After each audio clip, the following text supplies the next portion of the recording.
ជំរាបសួរបងប្អូនទាំងអស់គ្នាថតវីដេអូបង្ហាញជូនបងប្អូនជាមួយនឹងខ្សែដៃកាំត្បូងថ្មធម្មជាតិ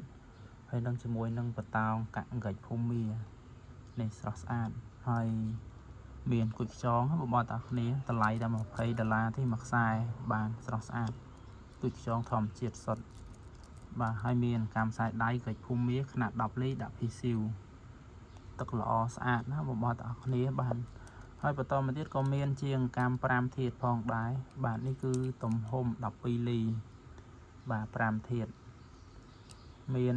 8លីក៏មានដែរបាទ10លីក៏មានដែរនេះຂະຫນາດ10លីបងប្អូនទាំងអស់គ្នាហើយខៀវទឹកប៊ិចនេះបងប្អូនទាំងអស់គ្នានេះគេហៅថាត្បូងឡាពីសបាទត្បូងថ្មឡាពីសឡាសាលីពណ៌ទឹកប៊ិចបាទស្រស់ស្អាតបងប្អូនទាំងអស់គ្នា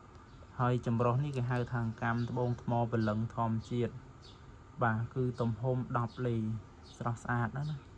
បាទកំណត់ទ្រាប់ពលឹង4រដូវបងប្អូនគ្នាត្រូវការទិញបានហើយក៏មានម៉ូតស្វាយទំហំ10លីក្រុម VIP ស្អាតបាទភ្លឺស្អាតម៉ូតត្បូងស្វាយមាន6លីដែរណាបាទ7លីបាទនេះ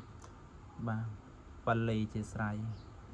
បាទគឺដាក់កញ្ជ្រោងកតុយមួយស្វាយអាម៉ាទីហើយក៏មានជាស៊ីត្រីន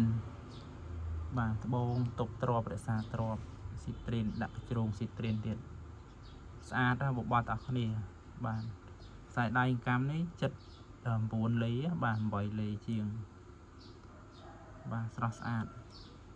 អរគុណបងប្អូនទាំងអស់គ្នាដែលមើលវីដេអូបងអូនថតខ្លីៗបង្ហាញជូនបង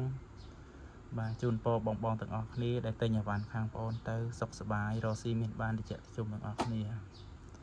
អរគុណជំរាបលាហើយបងត្រូវការទិញបងទិញបាន